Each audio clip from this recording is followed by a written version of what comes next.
Shona Audio Bible, muchiriwerengerwa naDr. Wilbert Mutoko. Bhuku yokutanga, bhuku yaGenesis, chapter 1. Kusikwa kwezvose. Pakutanga, Mwari wakasika denga nenyika.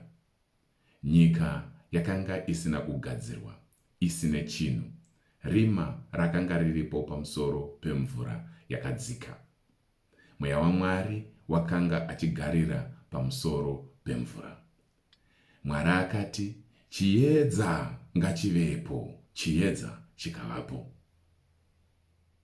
Mwari akaona chiedza kuti chakanaka. Mwari akaparadzanisa chiedza nerima. Mwari akatumidza chiedza akati masikati, nerima akaritumidza akati usiku. Madeko akavapo namangwanani akavapo zuva rimwe. Mwari akati, nzvimbo ngaivepo pakati pemvura kuti iparadzanise mvura nemvura. Mwari akaita nzvimbo, akaparadzanisa mvura yakanga iri pasi penzvimbo nemvura yakanga iri pamusoro penzvimbo, zvikaita saizvozvo. Mwari akatumidza nzvimbo akati denga, madeko akavapo namangwanani akavapo zuva repiri. Mwari akati, mvura iri pasi pedenga ngaiungane pamwe chete kuti pasi pakaoma paonekwe, zvikaita saizvozvo. Mwari akatumidza pasi pakaoma akati nyika, nemvura yakaungana akaitumidza akati makungwa. Mwari akaona kuti zvakanaka. Mwari akati, nyika ngaimerese uswa nemiriwo inobereka mbeu nemiti inobereka michero ina marudzi ayo, mbeu dzayo dziri mukati mayo panyika, zvikaita saizvozvo. Nyika ikameresa uswa nemiriwo inobereka mbeu dzina marudzi adzo, nemiti inobereka michero, mbeu dzayo dziri mukati mayo ina marudzi ayo. Mwari akaona kuti zvakanaka. Madeko akavapo nemangwanani akavapo zuva retatu. Mwari akati, zviedza ngazvivepo panzvimbo yedenga kuti zviparadzanise masikati nousiku, kuti zvive zviratidzo nenguva namazuva nemakore. Ngazvive zviedza panzvimbo yedenga kuti zvivhenekere panyika, zvikaita saizvozvo. Mwari akaita zviedza zvikuru zviviri, chiedza chikuru kuti chibate ushe masikati, nechiedza chiduku kuti chibate ushe usiku nenyeredziwo. Mwari akazviisa pasi penzvimbo yedenga kuti zvivhenekere panyika, zvibate ushe masikati nousiku nokuparadzanisa chiedza nerima. Mwari akaona kuti zvakanaka. Madeko akavapo namangwanani akavapo zuva rechina. Mwari akati, mvura ngaizare nezvipenyu zvizhinji neshiri dziburukire pamusoro penyika munzvimbo yedenga.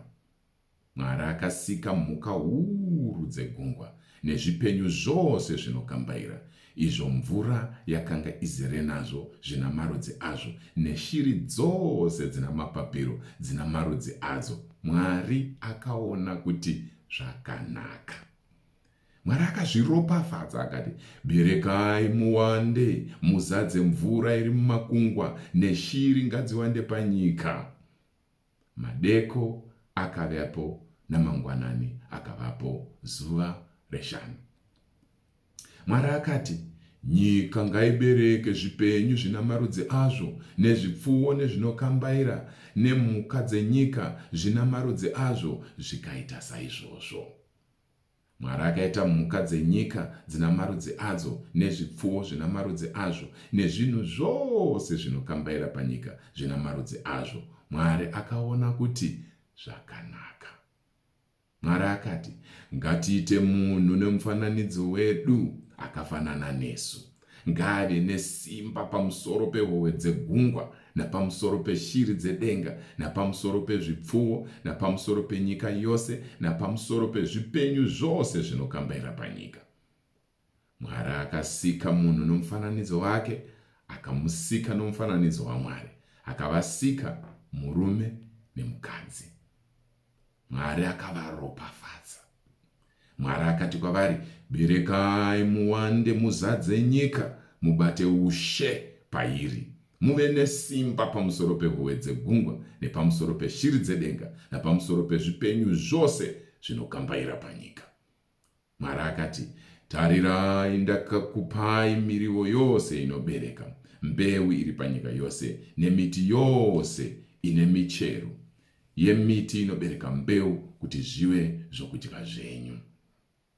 Mhuka dzose dzenyika neshiri dzose dzedenga nezvipenyu zvose zvinokambaira panyika zvino mweya woupenyu ndakazvipa miriwo yose, miriwo yose minyoro, kuti zvive zvokudya zvazvo zvikaita saizvozvo. Mwari akaona zvose zvaakaita, vonei zvakanaka kwazvo. Madeko akavapo namangwanani akavapo, zuva retanhatu. Uku ndiko kupera kwechitsauko chekutanga chaGenesisi. Mazvita Mwari akukomborerei.